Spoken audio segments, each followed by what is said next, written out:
واقعہ کربلا 2 محرم سے 10 محرم 61 ہجری تک۔ پیارے دوستو، امام حسین علیہ السلام اپنے باوفا اہل بیت اور جان نثار ساتھیوں کے ہمراہ 28 رجب 60 ہجری کو مدینہ منورہ سے روانہ ہوئے اور 2 محرم 61 ہجری کو کربلا کے میدان میں پہنچے۔ اس سے پہلے کے واقعات ہم نے اپنی پچھلی ویڈیو سفر کربلا میں آپ کے ساتھ شیئر کیے تھے۔ آج کی اس ویڈیو میں ہم آپ کو 2 محرم سے 10 محرم تک کے دل دہلا دینے والے واقعات سنائیں گے، جہاں مظلوم اہل بیت پر ظلم کی انتہا کی گئی اور انہیں پیاسا شہید کر دیا گیا۔ 2 محرم کربلا میں آمد۔ امام حسین علیہ السلام 2 محرم 61 ہجری کو میدان کربلا میں پہنچے اور قافلہ حسینی نے وہاں قیام کیا۔ اس وقت حرب بن یزید ریحئی نے کوفے کے گورنر عبید اللہ بن زیاد کو ایک خط لکھ کر امام کے پہنچنے کی اطلاع دی۔ جب ابن زیاد کو یہ خبر ملی، اس نے فوراً امام حسین علیہ السلام کے نام ایک سخت لہجے کا خط روانہ کیا، جس میں لکھا تھا: اے حسین، مجھے یزید نے حکم دیا ہے کہ نہ آرام سے سوؤں اور نہ پیٹ بھر کر کھانا کھاؤں جب تک تمہیں یا تو قتل نہ کر دوں یا یزید کی اطاعت پر مجبور نہ کر دوں۔ امام علیہ السلام نے وہ خط پڑھا اور ایک طرف رکھ دیا، پھر فرمایا: جنہوں نے خدا کی رضا کو چھوڑ کر ظالموں کی خوشنودی کو ترجیح دی، وہ کبھی کامیاب نہیں ہوں گے۔ ابن زیاد کا قاصد بولا کہ آپ اس خط کا جواب نہیں دیں گے، تو امام نے فرمایا: اس کا جواب وہ دردناک عذاب ہے جو جلد اس تک پہنچنے والا ہے۔ 3 محرم عمر بن سعد کی آمد۔ عبید اللہ بن زیاد نے عمر بن سعد کو 4000 کی فوج کے ساتھ کربلا روانہ کیا۔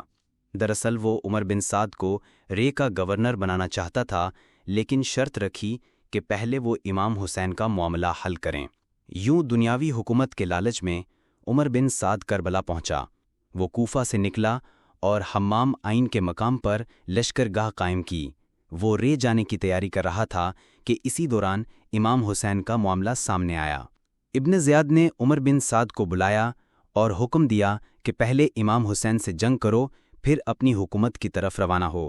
عمر بن سعد امام سے جنگ کو پسند نہیں کرتا تھا۔ اس نے ابن زیاد سے کہا کہ اس کام سے اسے معاف کیا جائے، لیکن ابن زیاد نے اس کی معافی کو رے کی گورنری واپس لینے سے مشروط کیا۔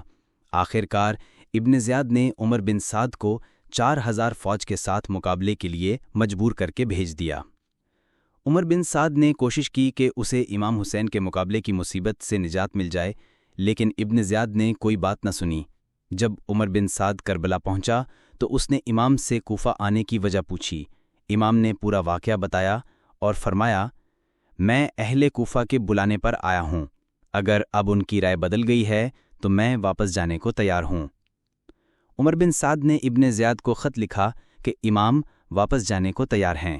ابن زیاد نے جواب دیا کہ امام کے سامنے صرف ایک شرط رکھو کہ وہ یزید بن معاویہ کی بیعت کریں۔ اگر وہ بیعت کر لیں تو پھر ہم غور کریں گے کہ ان کے ساتھ کیا معاملہ کیا جائے۔ ساتھ ہی ابن زیاد نے عمر بن سعد کو حکم دیا کہ امام اور ان کے رفقا پر پانی مکمل طور پر بند کر دو۔ یہ واقعہ امام کی شہادت سے 3 دن پہلے کا ہے۔ امام حسین کا پیغام۔ امام حسین نے عمر بن سعد کے پاس پیغام بھیجا کہ رات کو ان سے ملاقات ہو تاکہ دونوں لشکروں کے سامنے گفتگو کی جائے۔ رات کو ملاقات ہوئی اور امام نے فرمایا: ہمارے بارے میں آپ 3 صورتوں میں سے کوئی ایک اختیار کر لیں۔ میں جہاں سے آیا ہوں واپس چلا جاؤں، یا میں یزید کے پاس جا کر خود اس سے معاملہ طے کر لوں، یا مجھے مسلمانوں کی کسی سرحد پر پہنچا دو جہاں کے لوگوں کا حال ہوگا، میں اسی میں زندگی گزاروں گا۔ بعض لوگوں نے آخری 2 صورتوں کی نفی کی ہے کہ امام نے یہ تجاویز پیش نہیں کیں۔ عمر بن سعد نے یہ گفتگو سنی اور بہت متاثر ہوا۔ اس نے فوراً ابن زیاد کو خط لکھا: اللہ تعالیٰ نے جنگ کی آگ بجھا دی اور مسلمانوں کا کلمہ متحد کر دیا۔ حسین نے مجھے 3 صورتوں کا اختیار دیا ہے جو آپ کے مقصد اور امت کی اصلاح اور فلاح کے لیے بہتر ہیں۔ ابن زیاد بھی اس خط سے متاثر ہوا اور کہا کہ یہ خط ایک ایسے شخص کا ہے جو اپنے امیر کی اطاعت اور اپنی قوم کی بھلائی کا خواہش مند ہے۔ لیکن اسی وقت شمر بن ذیلجوشن لعنت اللہ علیہ کھڑا ہوا اور کہا: کیا آپ حسین کو مہلت دینا چاہتے ہیں کہ وہ طاقت حاصل کر کے دوبارہ آپ کے مقابلے پر آ جائیں؟ اگر آج وہ آپ کے ہاتھ سے نکل گئے تو آپ کبھی ان پر قابو نہیں پا سکیں گے۔ مجھے عمر بن سعد کی سازش نظر آتی ہے کیونکہ میں نے سنا ہے کہ وہ راتوں کو امام حسین سے خفیہ گفتگو کرتا ہے۔ شمر نے مشورہ دیا کہ امام کو مجبور کیا جائے کہ وہ آپ کے پاس آئیں، پھر آپ چاہیں تو انہیں سزا دیں یا معاف کر دیں۔ ابن زیاد کو شمر کا یہ مشورہ پسند آیا اور اس نے عمر بن سعد کو ایک سخت حکم نامہ لکھا جو خود شمر کے ہاتھ بھی بھیجا۔ خط میں لکھا تھا، میں نے تمہیں جنگ سے بچنے، حسین کو مہلت دینے یا ان کی سفارش کرنے کے لیے نہیں بھیجا۔ اگر حسین اور ان کے ساتھی میرے حکم پر صلح کر کے میرے پاس آنا چاہتے ہیں تو انہیں صحیح سالم میرے پاس بھیج دو، ورنہ ان سے جنگ کرو یہاں تک کہ سب کو قتل کر دو اور ان کے جسموں کو ٹکڑوں میں تقسیم کر دو، کیونکہ وہ اس کے مستحق ہیں۔ پھر ان کی لاشوں کو گھوڑوں کی ٹاپوں سے رون دو۔ اگر تم نے میرا حکم مانا تو تمہیں وفادار کی طرح انعام دیا جائے گا، ورنہ فوراً لشکر کی قیادت چھوڑ دو اور شمر بن ذیلجوشن کو سپرد کر دو۔ شمر کی امان۔ جب شمر عمر بن سعد کے پاس جانے لگا تو اسے یاد آیا کہ امام حسین کے لشکر میں اس کے رشتہ دار حضرت عباس، حضرت عبداللہ، حضرت جعفر اور حضرت عثمان، جو حضرت علی علیہ السلام کے بیٹوں اور امام حسین کے بھائیوں میں شامل تھے، موجود ہیں۔ شمر نے ابن زیاد سے ان چاروں کے لیے امان مانگی تاکہ وہ چاہیں تو ابن زیاد کی طرف آ سکیں۔ امان نامہ ایک قاصد کے ہاتھ بھیجا گیا۔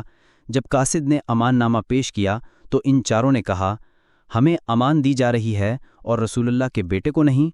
اللہ کا امان تمہارے امان سے کہیں بہتر ہے، ہمیں اس کی کوئی ضرورت نہیں، تجھ پر اور تیرے امان پر لعنت ہو۔ جب شمر عمر بن سعد کے پاس پہنچا تو عمر سارا ماجرا سمجھ گیا۔ اس نے غصے میں کہا، تم نے بہت بڑا ظلم کیا، مسلمانوں کا اتحاد ٹوٹ گیا اور خون خرابے کا راستہ کھل گیا۔ جب یہ پیغام امام حسین تک پہنچا تو آپ نے صاف فرمایا، ذلت بھری زندگی سے موت بہتر ہے۔ نمی محرم کو شمر اپنے لشکر کے ساتھ میدان کربلا پہنچ گیا۔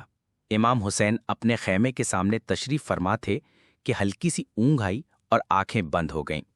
اس دوران آپ نے ایک صدا سنی اور فوراً جاگ گئے۔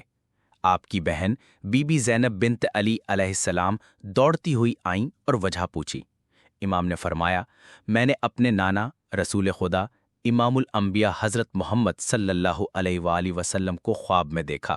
انہوں نے فرمایا، بیٹے تم جلد ہمارے پاس آنے والے ہو۔ یہ سن کر بی بی زینب رو پڑیں، لیکن امام نے انہیں تسلی دی۔ اسی وقت شمر کا لشکر سامنے آ گیا۔ حضرت عباس علیہ السلام آگے بڑھے اور دشمن سے بات کی، لیکن شمر نے بغیر کوئی مہلت دیے جنگ کا اعلان کر دیا۔ حضرت عباس نے حالات سے امام کو آگاہ کیا تو امام نے فرمایا، ان سے کہو کہ آج کی رات جنگ ٹال دیں تاکہ میں اللہ کی بارگاہ میں وصیت، نماز، دعا اور استغفار کر سکوں۔ شمر، عمر بن سعد اور دیگر سرداروں نے مشورہ کیا اور ایک رات کی مہلت دے دی۔ وہ واپس لوٹ گئے اور لشکر نے جنگ کی تیاری شروع کر دی۔ امام حسین نے شب عاشور اپنے تمام اہل بیت اور وفادار ساتھیوں کو جمع کیا اور ایک درد بھرا لیکن امید اور شکر سے بھرپور خطبہ دیا۔ میں اللہ کا شکر ادا کرتا ہوں ہر حال میں۔ اے میرے رب، تو نے ہمیں نبوت کا شرف دیا، آنکھیں، کان، دل عطا کیے، تو نے ہمیں قرآن سکھایا اور دین کی سمجھ دی، ہمیں اپنے شکر گزار بندوں میں شامل فرما۔ پھر آپ نے اپنے ساتھیوں کی طرف دیکھا اور فرمایا، میرے ساتھیوں سے زیادہ وفادار اور نیک لوگ کسی کے پاس نہیں، اور میرے اہل بیت سے زیادہ پاک اور صبر والا گھرانہ کوئی نہیں۔ میں جانتا ہوں کہ کل ہمارا آخری دن ہے، اس لیے میں تمہیں اجازت دیتا ہوں کہ رات کے اندھیرے میں نکل جاؤ۔ دشمن صرف مجھے چاہتا ہے، تم بچ سکتے ہو۔ یہ سن کر خاموشی چھا گئی۔ پھر ایک آواز گونجی، واللہ ہم آپ کو چھوڑ کر نہیں جائیں گے، اللہ ہمیں آپ کے بعد زندہ نہ رکھے۔ امام نے بنی عقیل کی طرف دیکھا اور فرمایا، تمہارا بھائی مسلم بن عقیل شہید ہو چکا ہے، تم واپس جا سکتے ہو۔ لیکن بنی عقیل نے جواب دیا، ہم واپس جا کر کسے منہ دکھائیں گے؟ ہم جان، مال اور اولاد سب قربان کریں گے۔ اسی وقت ایک بزرگ اور وفادار ساتھی مسلم بن اوس جا اٹھے اور بولے، جب تک میری رگوں میں جان ہے میں آپ کے قدموں میں لڑتا رہوں گا اور اپنی جان قربان کر دوں گا۔ 10 محرم یعنی عاشور کا دن، جو جمعے کا دن تھا، جیسے ہی امام حسین نے فجر کی نماز ادا کی، عمر بن سعد اپنے لشکر کے ساتھ میدان میں اتر آیا۔ امام کے ساتھ کل 70-72 جانشار تھے۔ آپ نے خود اپنے لشکر کی صف بندی کی۔ اسی دوران ایک حیران کن واقعہ ہوا۔ حر بن یزید ریاحی، جو سب سے پہلے امام کو روکنے آیا تھا، اب پیشمان تھا۔ امام کی سچائی نے اس کے دل کو جگا دیا تھا۔ وہ گھوڑا دوڑا کر امام کے خیمے میں آیا اور کہا، اے بیٹے رسول، میں شرمندہ ہوں کہ میں نے آپ کی راہ روکی۔ اب میں جان چکا ہوں کہ آپ حق پر ہیں۔ میری توبہ یہی ہے کہ میں آپ کے ساتھ لڑتے ہوئے شہید ہو جاؤں۔ امام نے اس سے گلے لگایا۔ حر نے جنگ لڑی اور شہادت پائی۔ امام گھوڑے پر سوار ہوئے اور دشمن کے سامنے کھڑے ہو کر بلند آواز سے فرمایا، اے لوگو، میری بات سنو۔ جنگ سے پہلے مجھے اپنا پیغام کہنے دو۔ اگر تم میرے الفاظ مان لو تو فلاح پاؤ گے، اگر انکار کرو تو اپنے تمام ساتھیوں کو جمع کر لو اور جو کرنا ہے ڈال دو، مجھے تاخیر کی ضرورت نہیں ہے۔ یہ وہی الفاظ تھے جو حضرت نوح علیہ السلام نے اپنی قوم سے کہے تھے۔ جب امام کی آواز خیموں میں موجود عورتوں، بہنوں اور بیٹیوں تک پہنچی تو صبر کے بندھن ٹوٹ گئے۔ خیموں سے ماتم اور سسکیوں کی آوازیں آنے لگیں۔ امام نے اپنے وفادار بھائی حضرت عباس کو حکم دیا کہ عورتوں کو تسلی دیں اور صبر کی تلقین کریں کہ ہم اللہ کی راہ میں ہیں اور وہ ہمارے ساتھ ہیں۔ امام نے گہری تکلیف سے فرمایا، اللہ ابن عباس پر رحم کرے، انہوں نے ٹھیک کہا تھا کہ عورتوں کو ساتھ نہ لے جاؤ۔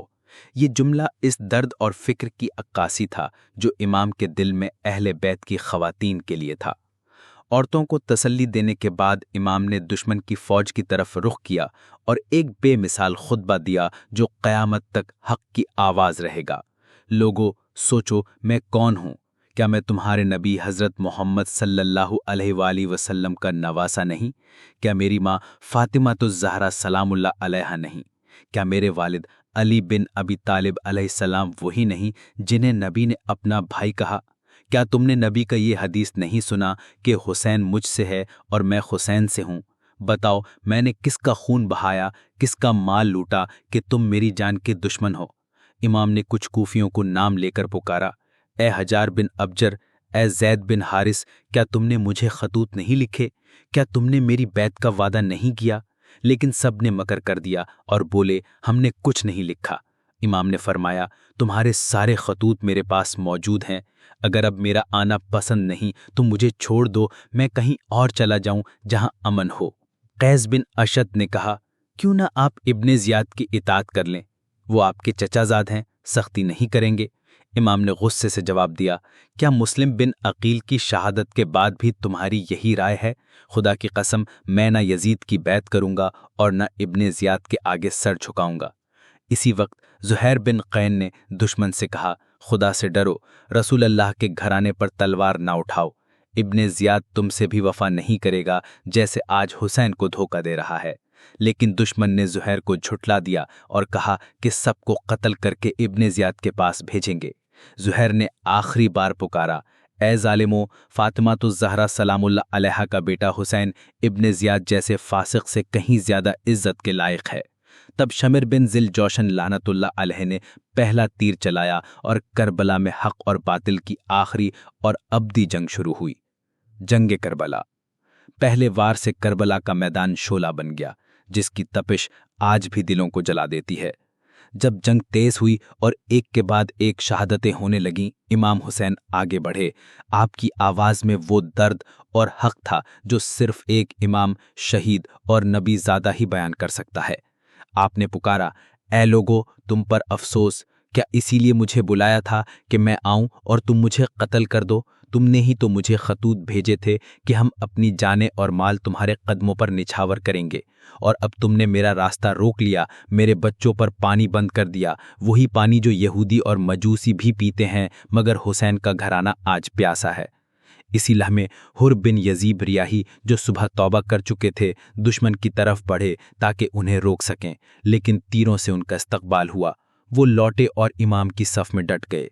جنگ پورے عروج پر تھی، تیروں کی بارش، تلواروں کی گونج اور ہر طرف موت کا منظر۔ اصحاب حسین، جو تعداد میں کم لیکن ایمان میں بلند تھے، باری باری شہادت کا جام پیتے گئے۔ مسلم بن اوسجا زخمی ہو کر گرے۔ حبیب بن مظاہر ان کے پاس آیا اور کہا، خوش ہو جاؤ، جنت تمہاری منزل ہے۔ اگر مجھے معلوم نہ ہوتا کہ میں بھی تمہارے بعد جانے والا ہوں تو کچھ وصیت کرتا۔ مسلم نے کمزور آواز میں کہا، بس ایک وصیت ہے، حسین علیہ السلام کی حفاظت کرنا۔ شمر نے چاروں طرف سے حملے کا حکم دیا۔ اصحاب حسین نے جاں بازی سے مقابلہ کیا، یہاں تک کہ کوفہ کا لشکر پیچھے ہٹنے لگا۔ جب عروہ بن قیس نے دشمن کی کمزوری دیکھی تو عمر بن سعد سے مدد مانگی۔ اس نے اور قبیلوں کو بلا بھیجا۔ اسی دوران شعیب بن ربیع چیخ پڑے، اے ظالمو، تم زمین کے افضل انسان ابن علی کے خلاف لڑ رہے ہو اور ایک فاسق ابن زیاد کا ساتھ دے رہے ہو۔ لیکن یہ آواز بھی دبا دی گئی۔ عمر بن سعد نے آخری حملے کا حکم دیا۔ اصحاب حسین نے تلواریں چھوڑ دیں، گھوڑوں سے اتر کر پیادہ میدان میں ڈٹ گئے۔ ہر طرف سے حملے ہو رہے تھے، لیکن ارادہ اٹل تھا کہ جب تک سانس ہے حسین کی حفاظت کریں۔ حر بن یزید ریاحی نے بے مثال جوہر دکھائے، کئی دشمنوں کو جہنم واصل کیا اور شہید ہو گئے۔ دشمن نے حدیں پار کر دیں، خیموں میں آگ لگا دی، عورتیں، بچے اور بیمار آگ اور خون کے درمیان کانپ رہے تھے۔ اسی وقت ابو سمامہ ساعدی نے کہا، اے ابن رسول، میں شہادت سے پہلے نماز ظہر ادا کرنا چاہتا ہوں تاکہ رب کے سامنے سر جھکا کر جاؤں۔ امام نے فرمایا، تم نے حق یاد دلایا، ہم نماز پڑھیں گے۔ لیکن تیروں کی بارش نہ رکی۔ اسی حال میں ابو سمامہ شہید ہو گئے۔ امام نے صلاۃ الخوف ادا کی، جہاں ہر سجدے پر تیر برس رہے تھے، لیکن وفادار اصحاب جیسے حبیب بن مظاہر، زہیر بن قین، بریر بن خدیر اور مسلم بن اوسجہ نے اپنے جسموں سے امام کی حفاظت کی، ہر تیر سینے پر لیا اور ایک ایک کر کے شہید ہو گئے۔ اہل بیت کی شہادتیں۔ اب میدان میں چند وفادار رہ گئے تھے جو جان چکے تھے کہ وہ نہیں بچیں گے، لیکن حسین کو اکیلا نہیں چھوڑیں گے۔ اسی وقت امام کے جوان بیٹے حضرت علی اکبر علیہ السلام نے اجازت لی اور میدان میں اترے۔ ان کے لبوں پر یہ الفاظ تھے، میں علی بن حسین بن علی ہوں، رب کعبہ کی قسم، ہم رسول اللہ سے سب سے زیادہ قریب ہیں۔ ان کا چہرہ، آواز اور انداز سب رسول اللہ کی یاد دلاتا تھا۔ دشمن تھرار گیا، لیکن مرہ بن منقذ نے وار کیا اور حضرت علی اکبر زمین پر گرتے ہوئے پکار اٹھے، یا اماں، اے چچا جان۔ امام حسین دوڑ کر پہنچے، حملاور کا ہاتھ کاٹ دیا اور اپنے بھتیجے کی لاش کندھے پر اٹھا کر لے آئے۔ اب کربلا کی تپتی ریت پر اہل بیت کی لاشیں بکھری تھیں، ہر جسم وفا کی ایک نئی تصویر تھا، ہر قدم پر شہادت کی ایک نئی تاریخ لکھی جا رہی تھی۔ اسی دوران حضرت ابو الفضل عباس علیہ السلام وفا کے علمبردار امام کے پاس آیا اور کہا، مجھے اجازت دیجیے کہ خیموں کے بچوں کے لیے پانی لا سکوں۔ امام نے فرمایا، اے میرے بھائی، اگر جا رہے ہو تو پانی ضرور لانا، بچے بہت پیاسے ہیں۔ حضرت عباس دریائے فرات تک پہنچے، مشک میں پانی بھرا لیکن خود ایک قطرہ بھی نہ پیا۔ کہا، عباس پیاسا مر جائے گا، لیکن حسین